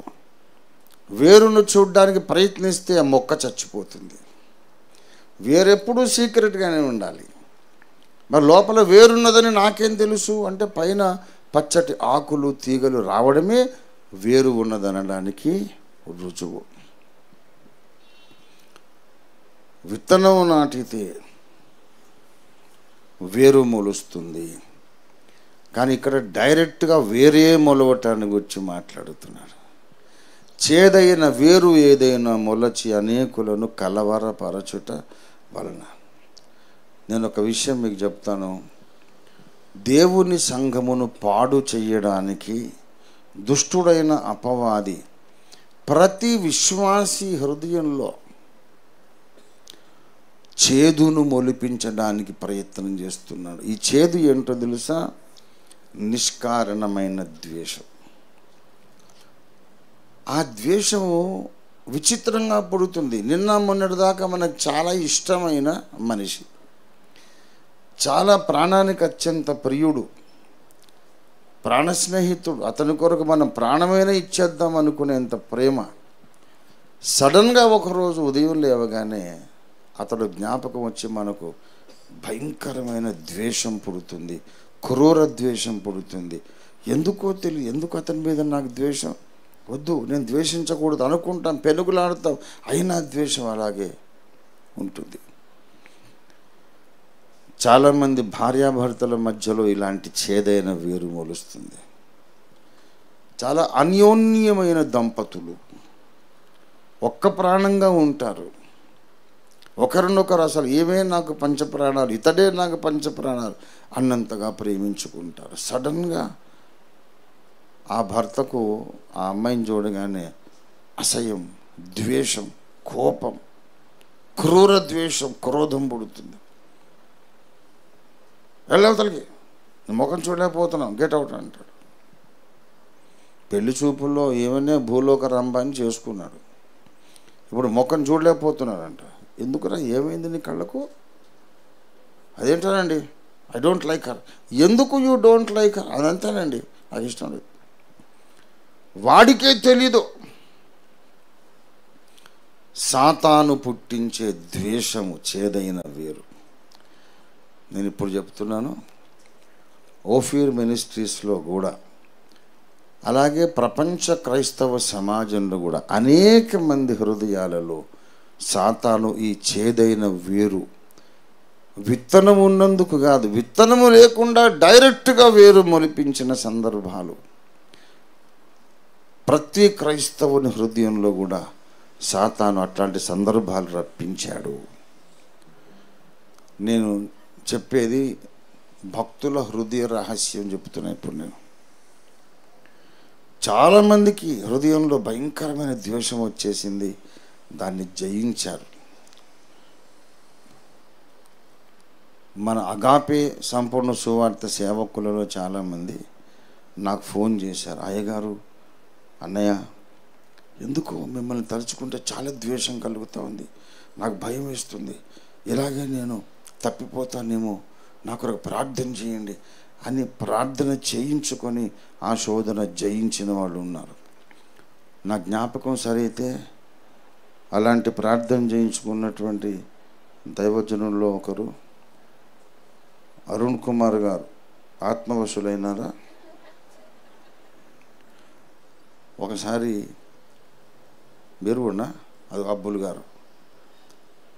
గారు, మన అరుణ్ కుమార్ గారు, ఇంకా చాలామంది, ఎందుకో మీ మీద ఏం కారణం లేదు, నేను వాళ్ళని ఏం అనలేదు, నష్టం చేయలేదు, వాళ్ళని అవమానించలేదు, ఏ రకమైన నష్టమో నేను చేయలేదు, ఎందుకో మీరంటే భయంకరమైన ద్వేషం వస్తుంది, నా కొరకు ప్రార్థన చేయండి అని నాతో ప్రార్థన చేయించుకొని, ఇప్పుడు ఆ మైండ్ పోయింది అన్నయ్య, ఐఎమ్ హ్యాపీ నౌ అన్నారు. అయితే చాలామంది అలాంటి శోధన కలిగినప్పుడు ప్రార్థన చేయించుకోవాలి అనే జ్ఞానం లేదు. ఆ ద్వేషాన్నే తమ సొంత భావనగా వాళ్ళు స్వీకరించారు. ద్వేషం కలిగింది, దాన్ని స్వీకరిస్తారు. నేను ద్వేషిస్తాను అని దాన్ని అలా లోపల పెంచుకొని మొత్తం దర్శనం నుండి తప్పిపోయారు. ఇంకా వాళ్ళకి ఏమి ఉండదు, నిత్యత్వంలో బహుమానం. ఏమని ప్రార్థన చేస్తారు? దావీదు దేవుని సంకల్పము చొప్పున తన తరము వారికి సేవ చేసి నిద్రించను, నేను కూడా నా తరము వారికి నీ సంకల్పం చొప్పున సేవ చేయాలి అని ఒక 20 ఏళ్ళు 30 ఏళ్ళు ప్రార్థన చేసిన వాళ్ళు ఇప్పుడు ఆ సంకల్పాన్ని వదిలేసి ఆ సంకల్పం కొరకు పోరాడుతున్నటువంటి రాత్రి మగళ్ళు పోరాడే దైవజనులను వదిలేసి బయటికి వెళ్ళిపోయి మోకరించి ఏం ప్రార్థన చేస్తారని అడుగుతున్నాను. What is there prayer? దేవా, నీ సంకల్పమును అనుసరించని సేవ నేను చేయుచుండగా నన్ను ఆశీర్వదించుము అని చేస్తారా?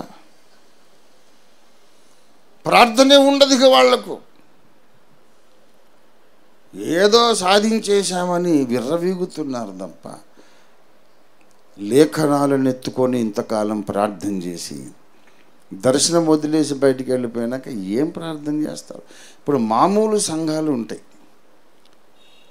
ఇతర డినామినేషన్స్లో నుండి బయటికి వెళ్ళిపోతే అది వేరు. వాడు ఆ డినామినేషన్లో ఉన్నప్పుడు ఏ ప్రార్థన చేశాడో బయటికి పోయినాక అదే ప్రార్థన చేయగలుగుతారు. ఒక డినామినేషన్ ఉంది, ప్రభువా అనేక ఆత్మల రక్షణ పొందినట్లుగా సహాయం చేయని ప్రార్థించే సంఘం ఉంది. వీడు బయటికి వెళ్ళిపోతే అదే ప్రార్థన చేస్తారు, ప్రభువా అనేక ఆత్మల రక్షణ నా ద్వారా కలిగించని ప్రార్థన చేస్తారు, ఇబ్బంది లేదు. కానీ మనది ఒక టాప్ లెవెల్లో ఉన్న సంఘం. వేరే సంఘాల్లో నుండి బయటికి వెళ్తే లైఫ్ ఉంటుంది, కానీ పరాకాష్ఠ స్థాయిలో ఉన్న సంఘాన్ని వదిలిపెడితే లైఫ్ ఉండదు. మనం ఇక్కడి నుంచి వెళ్ళిపోయి ఏం ప్రార్థన చేస్తాం? మరి యెజబెలు కార్యాలు లయము కావాలి, అందరూ సత్యమందు ప్రతిష్ఠించబడాలి అని ప్రార్థన చేయగలరా? ఏమి ప్రతిష్ఠించబడతారు? సత్యం అంటే ఏది? మరి ఏ సత్యంలో ప్రతిష్ఠించబడాలా? ఇప్పుడు నువ్వు ద్వేషించిన దైవజనుడు తీసుకొచ్చిందే ఆ సత్యం. నాకు ఆ దైవజనుడు ఇష్టం లేదు, కానీ ఆయన ద్వారా నేను నేర్చుకున్న సత్యంలో అందరూ ప్రతిష్ఠించబడాలి అంటే అతను పోయాడు, పడిపోయాడు, చెడిపోయాడు. నాకు దర్శనం కావాలి, సత్యం కావాలి, ఆ మనిషి వద్దు. మనిషి వద్దు అయితే మరి నువ్వు పడిపోయాడు అనుకున్న మనిషి ఏమో రాత్రి పగళ్ళు ఆత్మలను సంపాదిస్తూ సంఘాలను నాటుకుంటూ ఉన్నాడు. నువ్వు బయటికి వెళ్ళిపోయినాడు, ఒక ఆత్మ లేదు, సంఘం లేదు. ఎవడు చెడిపోయాడు, ఎవడు పడిపోయాడు? ఇదంతా మతిహీనత, వెర్రితనము. ఇలాంటి భయంకరమైనటువంటి గురిలేని సేవ, గురిలేని బ్రతుకు, గురిలేని ప్రార్థన, ఈ స్థితిలోకి ఎందుకు వెళ్ళిపోయారంటే హృదయములో చేదైన వేరు మొలిచి. చాలామంది ఇంకా బయటపడలేదు. చెప్తే అయ్యగారు బాధపడతాడేమోనని చెప్పలేదు, కానీ వాళ్ళు లోపల ఏడ్చి ప్రార్థన చేసి దాన్ని జయించిన వాళ్ళు కూడా చాలామంది ఉన్నారు. ప్రియులారా, చేదైన వేరు అనేది నీలో మొలిస్తే ఆ తర్వాత నువ్వు పరిశుద్ధుడివి కాదు, నువ్వు దేవుని చూడలేవు. ఇది రెండవ విషయం. మూడవ సంగతి అండి, చేదైన వేరు అన్నాను, ఏశావు లాంటి భ్రష్టత్వము ఉండకుండా చూసుకోమన్నాను. తర్వాత దేవుని కృపను పొందకుండా ఎవడైనా తప్పిపోవునేమోనని జాగ్రత్తగా చూసుకోనండి. వెనక నుండి ముందుకు చెప్పా, దేవుని కృపను పొందకుండా ఎవరు తప్పిపోతారు? అదొక పెద్ద సబ్జెక్ట్, మీకే వదిలేస్తున్నాను. మీరు ఇంటికి వెళ్ళి ధ్యానం చేయండి. దేవుని కృప ఎవరికి పడితే వాళ్లకు దొరకదు. దేవుని కృప ఎవరికి అంత సాధారణంగా దొరకదు, అందరికీ దొరకదు. కాబట్టి నోవహు యెహోవా దృష్టికి కృప పొందినవాడు ఆయన. అంటే ఇంకొకరికి వేరే ఎవరికి కూడా కృప దొరకలేదు. కృప పొందకుండా ఎవరు తప్పిపోతారంటే కొన్ని విషయాలు జ్ఞాపకానికి తీసుకొస్తాం మీకు. ఎఫెసీ పత్రిక 6వ అధ్యాయం 24వ వచనం చూడండి దయచేసి. మన ప్రభువైన యేసుక్రీస్తును శాశ్వతమైన ప్రేమతో ప్రేమించు వారందరికీ అది కృప కలుగునుగాక. నేను కృప కలుగునుగాక అని ఒక పాటే రాశాను, మీకు జ్ఞాపకం ఉందా? కృప కలుగునుగాక, కృప కలుగునుగాక, దేవుని రాజ్య నిర్మాతల కిలలో కృప కలుగునుగాక. ప్రభువగు యేసును శాశ్వత ప్రేమతో ప్రేమించడి భక్త జనావళికి. ఆయన ప్రేమించాం గనక ప్రతి పాపమును ద్వేషించి అసహించుకునే వాళ్లకు కృప కలుగునుగాక. ఆ పాటను ధ్యానం చేయండి. అందరికీ కృప దొరకదు. అసలు కృప కలుగునుగాక అని ముందు కేకలు వేసింది ఎక్కడంటే జెరుబ్బాబెలు కొరకు జకర్యా గ్రంథం 4వ అధ్యాయం 8వ వచనంలో కేకలు పెట్టారు. కృప కలుగునుగాక, కృప కలుగునుగాక అని జనులు కేకలు వేయగా జెరుబ్బాబెలు పై రాయి తీసుకొని పెట్టించును. దేవుని మందిర నిర్మాణములో భారము కలిగి పనిచేస్తున్న భక్తులకు కృప కలుగుతుంది. ప్రభువైన యేసును శాశ్వత ప్రేమతో ప్రేమించే వారికి కృప కలుగుతుంది. మందిర నిర్మాణం అంటే సంఘ నిర్మాణం. అంత్య దినాలలో ఏ సంఘ నిర్మాణం చేయాలో మనం చెప్పండి. ఏది పడితే ఆ సంఘం కాదు. ఆ సంఘము సత్యమునకు స్తంభమును ఆధారమున ఉన్నది అని చెప్పబడిన ఆ సంఘ నిర్మాణం కొరకు బయటికి వెళ్ళొచ్చు, సంఘాలు కట్టొచ్చు డబ్బులు చల్లి, లేకపోతే తెలిసిన ప్రసంగాలు, గురువు దగ్గర నేర్చుకున్న పాఠాలే వాళ్ళు వల్లించి ఇది అంతా నా సొంత తెలివి అని చెప్పుకోవచ్చు. కానీ నువ్వు కట్టేటటువంటి ఆ సంఘానికి పునాదులేవి? ఏ బోధను మోసుకు తిరుగుతుంది ఆ సంఘం? నువ్వు ద్వేషించిన దైవజనుడి యొక్క ఉపదేశాన్నే మోసుకుంటే ఇక నువ్వు బయటికి వెళ్ళిపోవడంలో అర్థమే లేదు. ఒకవేళ నీవు ద్వేషించినటువంటి ఆ దైవజనుడు చెప్పిన ఆ ఉపదేశాన్ని కాకుండా వేరే ఉపదేశాన్ని మోసుకుంటే నీవు సత్యానికి స్తంభాన్ని కట్టలేదు, అబద్ధానికి స్తంభాన్ని కట్టావు. గనుక ఎవరైతే సత్యస్తంభముగా ఒక సంఘమును కట్టాలని పునాదులు వేసి కట్టుచున్నారో అలాంటి దైవజనులకు కృప కలుగునుగాక. దేవునికి స్తోత్రం కలుగునుగాక. మనము రక్షణ పొందిన తరువాత, దేవుని సేవ కొరకు పిలువబడిన తరువాత, దేవుని సేవ కొరకు అభిషేకించబడి ప్రతిష్ఠించబడిన తరువాత మనం ఇష్టానుసారంగా పనులు చేయడానికి వీల్లేదు. ఎలా పడితే అలా నడుచుకోవడానికి వీల్లేదు. You will lose your eternal reward. చాలామంది పోగొట్టుకున్నారు ప్రియులారా. మొత్తం తాము నాశనమైంది కాక ఇంకొకరిని నాశనం చేస్తున్నారు, అనేక మందిని పాడు చేస్తున్నారు. మేమేమో రక్షణ సువార్త చెప్పి అందరినీ రక్షణలోకి తెస్తుంటే వాడు అడ్డమైన చెత్తవాగుడు వాగి మనుషులందరినీ పాడు చేస్తున్నాడు. దేవుడు దేనికి బహుమానం ఇస్తాడు?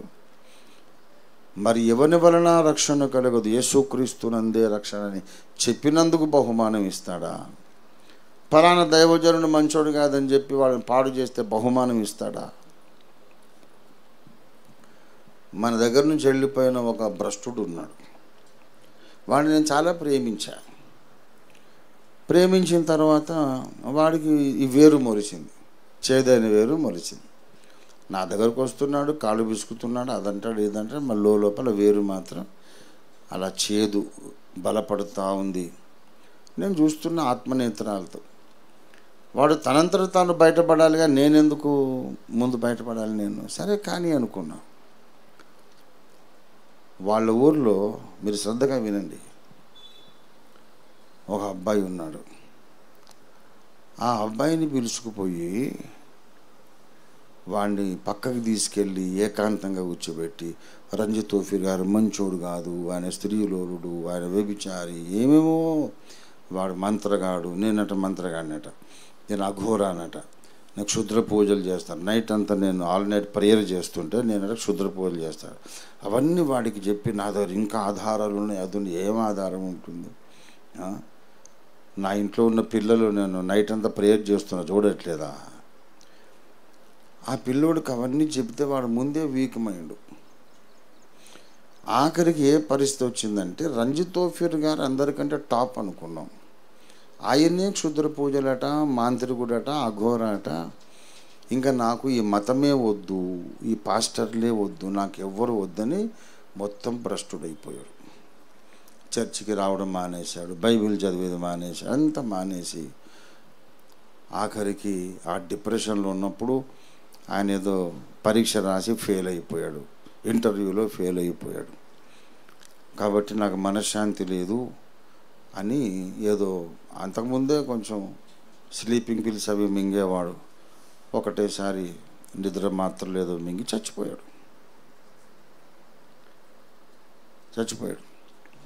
ఇప్పుడు నేను మిమ్మల్ని అడుగుతున్నా, నేను హైదరాబాదులో మంచిగా జీవించలేదు కాబట్టి వాడు చచ్చిపోయాడా? ఈ భ్రష్టుడు వాడి బుర్ర తిన్నందుకు చచ్చిపోయాడా? వాడి మరణానికి బాధ్యులు ఎవరు? Not my character. ఈ భ్రష్టుడి యొక్క చెడ్డ నాలుక దానికి కారణం. దాన్ని వాడు ఏం చేస్తున్నాడంటే అతన్ని రంజిత్ తోఫీర్ గారే చంపి రైలు పట్టాల మీద పడేశాడని ప్రచారం చేస్తున్నాడు. అసలు చంపింది వాడు. అతను చక్కగా ఓఫీర్ గారంటే ప్రాణం పెట్టేవాడు, నా కాళ్ళు ఒత్తేవాడు, నా కాళ్ళ దగ్గర ఉండేవాడు. అలాంటి వాడు సడన్గా రావడం మానేశాడు. ఎందుకో నాకు తెలియదు. ఈ ఓఫీర్ గారు పలానా వాళ్ళు చంపేశాడంటే నేను ఎప్పుడు చంపేశాను, అతను చచ్చిపోయాడా అని నాకు తెలియదు. అడిగితే అప్పుడు ఎంక్వైరీలో చెప్పారు, అవును కదా మీకు తెలియదా, చచ్చిపోయాడు, సూసైడ్ చేసుకున్నాడు, డిప్రెషన్ ఎందుకు? నా దగ్గరికి రావాలి కదా, ఏ సమస్య ఉన్నా పరిష్కరిస్తా కదా. అంటే మీ దగ్గరికి రాకుండా చేశారు డాడీ వాళ్ళు. మీరు మంచోళ్ళు కాదని చెప్పి అతను పిచ్చెక్కించేసి అతను చచ్చిపోయేటట్టు చేశారు ఈ భ్రష్టుల మూక, అబ్షాలోముల మూక. When you propagate that a man of God is not of a good character, you are spoiling that listener, spoiling that man. దైవజనుడు మంచోడు కానందుకు ఎవరు చెడిపోరు. మంచోడు కాడనే వార్తను ప్రచారం చేసినందుకు మనుషులు చెడిపోతున్నారు, చచ్చిపోతున్నారు. పరలోకానికి వెళ్ళాక ఇంతమందిని బాగా పాడు చేశావు, ఇంతమందిని చర్చికి రాకుండా చేశావు, ఇంతమంది చచ్చిపోవడానికి నువ్వు కారు కూడా పోయావు, బహుమానం ఇస్తాడా? దేనికి బహుమానం ఇస్తాడు? నేను మంచోడిని కాదన్నప్పుడు నేను దేవుని కొరకు పాటలు రాశాను, మంచోడు కాదు అనకముందు పాటలు రాశాను, దుష్ప్రచారం చేసిన తర్వాత కూడా పాటలు రాస్తున్నాను. దుష్ప్రచారానికి ముందు కూడా సంఘాలు కట్టాను, తర్వాత సంఘాలు కడుతున్నా. నాలో మీకు ఏమైనా తేడా కనపడిందా? నా మీద ఈగ వాలినట్టు కూడా ఉండదు నాకు. ముందే చెప్పాను, ప్రపంచములోని 800 కోట్ల మంది రంజిత్ తోఫీర్ మంచోడు గాడు అన్నా సరే నేను ఇదే సువార్త చెబుతాను, ఇలాగే అభిషేకాలు ఇస్తాను, ఇలాగే సంఘాలు కడతాను, ఇదే సత్యబోధ నేను వ్యాప్తి చేస్తాను. ఐ డోంట్ కేర్, ఎందుకంటే నాకు దేవుని మెప్పు కావాలి. ప్రియులారా, మరి ఇలాంటి పిచ్చి పనులు ఎందుకు చేస్తారంటే చేదైన వేరు మొలిచినందుచేత. చేదైన వేరు మొలిచి దాన్ని ఆదిలోనే తురించేయడం వాళ్ళు చేతగాక కనీసం దైవజనుడికి చెప్పి ప్రార్థన చేయించుకుందాం అనే జ్ఞానము లేక ఆ చేదును అట్లాగే పెంచుకొని మొత్తం చీకటి మనుషులు అయిపోయారు. ఇప్పుడు లాజిక్ లేదు. సర్వోత్తముడైన దేవుణ్ణి వదిలేసిన వాడికి ఇక లాజిక్ ఉండదు. అసత్య దేవతలు ఉన్నారనుకోండి, ఒక అసత్య దేవతను వదిలేసి ఇంకో అసత్య దేవతను మొక్కితే వాడికి ఏదో లాజిక్ ఉంటుంది. కానీ అసలైన నిజమైన దేవుని వదిలేశాక లాజిక్ ఉండదు. అలాగే ఒక అబద్ధ బోధ నుంచి ఇంకో అబద్ధ బోధకు వస్తే వాడు ఏదో లాజిక్ చెప్తాడు. కానీ అల్టిమేట్ ట్రూత్, వాక్య సారాంశ సత్యము బోధించే స్తంభము నుంచి దూరమైనాక వాడికి తర్కమే ఉండదు. గనుక నా శిష్యులు జాగ్రత్తగా ఉండండి. There is no reason at all. There is no reason that anybody should hate the apostle. అపోస్తలుడిని ద్వేషించడానికి ఎవరికి కూడా ఏ కారణం లేదు కానీ చేదైన వేరు మొలిచినందుకు అలాగ వాళ్ళు తయారవుతున్నారు, భ్రష్టులైపోతున్నారు. గనుక పరిశుద్ధత లేకుండా ఎవడూ ప్రభువును చూడలేడు అన్న మాటకు ఈ 3 రకాల పాపం మనలో లేకుండా మనం చూసుకోవాలి. మొట్టమొదటిది దేవుని కృప మన మీదికి రాకుండా మనము దేవుని మీద ప్రేమను తగ్గించుకోవడం, దైవజనుని మీద ప్రేమను తగ్గించుకోవడం, జెరుబ్బాబెలు కొరకు ప్రార్థన చేయకపోవడం, ఇదొక పాపం. రెండవది ఒక పూట కూటి కొరకు జ్యేష్ఠత్వాన్ని అమ్ముకోవడం, అదొక పాపం. ఈ లోక సంబంధమైన మేళ్ల కొరకు ఆధ్యాత్మిక ప్రత్యక్షతలు వదులుకోవడం, ఇదొక పాపం. అదే ఏశావు పాపం. మూడవది దేవుని బిడ్డలారా, మరి చేదైన వేరు మనలో మొలవకుండా చూసుకోవాలి, కృప పొందకుండా మనం తప్పిపోకుండా చూసుకోవాలి. తర్వాత ఈ లోకపు ఆహారము, సంపదలు వీటన్నిటికంటే నా రక్షణ ముఖ్యం, నా రక్షణ ప్రాముఖ్యం, దేవుడు అప్పగించిన దర్శనము ప్రాముఖ్యం. దేవునికి స్తోత్రం కలుగును గాక. ఈ 3 విషయాల్లో మనం జాగ్రత్తగా ఉండాలి. ఏంటి ప్రాముఖ్యం చెప్పండి?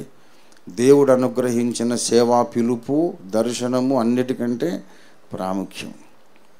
అదే మన జ్యేష్ఠత్వం అన్నమాట. అదే మన జ్యేష్ఠత్వం. ఆ జ్యేష్ఠత్వాన్ని దాచిపెట్టుకున్న వాళ్ళు, కాపాడుకున్న వాళ్ళే జ్యేష్ఠుల సంఘం. హెబ్రీ పత్రిక 12వ అధ్యాయం 23లో పరలోకమందు వ్రాయబడి ఉన్న జ్యేష్ఠుల సంఘమునకు మీరు వచ్చారు. ఏసావు జ్యేష్ఠత్వాన్ని పోగొట్టుకున్నాడు, జ్యేష్ఠుల సంఘానికి మనం వచ్చాం. జ్యేష్ఠత్వాన్ని పోగొట్టుకోకుండా ఉన్నారు కొంతమంది, జ్యేష్ఠత్వాన్ని కాపాడుకున్నారు. ఆ సంఘంలోకి మనం వచ్చాం. ఎందుకు వచ్చాము? మనము జ్యేష్ఠులమే కాబట్టి. దేవునికి స్తోత్రం కలుగును గాక.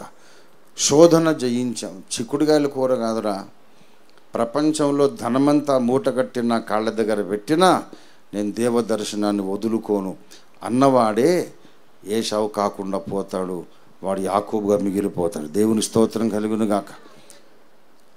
రెండవది జెరుబ్బాబెలుకు కృప కలుగును గాక అని ప్రార్థించలేని వాడు భ్రష్టుడైపోతాడు. ప్రియులారా, కృప కలుగును గాక. ఆ కృపను పొందడానికి నీవు యోగ్యంగా ఉండాలి. ప్రభువైన యేసును సంపూర్ణ హృదయంతో, శాశ్వత ప్రేమతో నువ్వు ప్రేమించాలి. తర్వాత మన సాటి సహోదరుల మీద కానీ, దైవజనుడి మీద కానీ నిష్కారణ ద్వేషం అనే చేదైన వేరు మనలో మొలవకుండా మనం చూసుకోవాలి. ఇది చాలా లోతైనటువంటి విషయం. ఈ 3 విషయాల్లో మనం జాగ్రత్తగా ఉండాలంటే నిరంతరము స్వపరీక్ష చేసుకుంటూ ఉండాలి. అనుదినము స్వపరీక్ష చేసుకోవాలి. అనుదినము మారు మనసు పొందాలి. చాలామంది సేవకులు 2 తెలుగు రాష్ట్రాలలో నాకు చెప్పారు, ఎందుకో నీ మీద ద్వేషం కలుగుతుంది. ఎందుకో ద్వేషం? కారణం లేదు, no reason. Kindly pray for me. అదే వాళ్ళని రక్షించేసేది. దేవుని స్తోత్రం కలుగునుగా.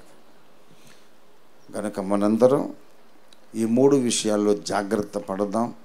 ప్రభువైన యేసు 2వ రాకడలో మనం పరిశుద్ధత కలిగి ఎత్తబడి యేసును ముఖాముఖి చూద్దాము.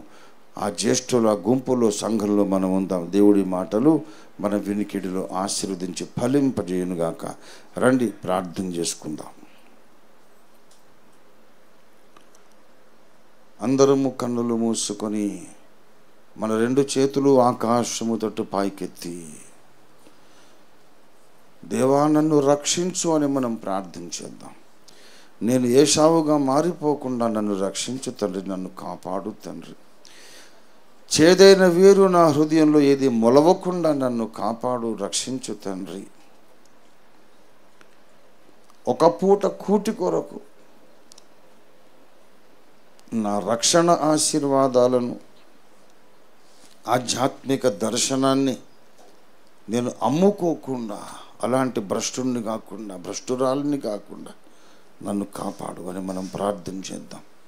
ప్రేమ కలిగిన మా మహాపరిశుద్ధ నీ వాక్యాన్ని పంపించావు. నీ దాసుడు నీకు నమ్మకస్తుడుగా నీ సందేశమును నీ ప్రజలకు, నీ దాసులకు, మీ దాసురాళ్లకు అప్పగించాడు. నీవు చూస్తూ ఉన్నావు.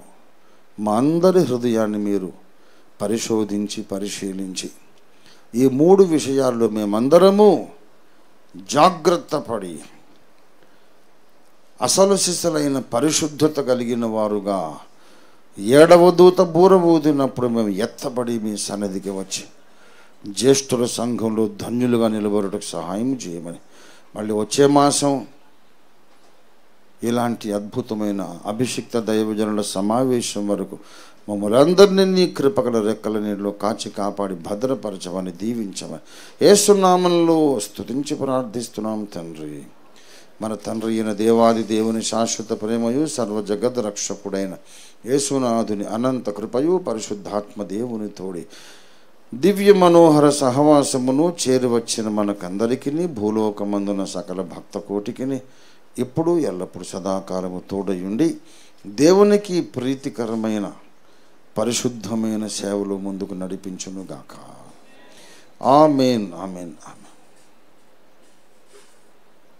అందరికీ వందనాలు. Brother of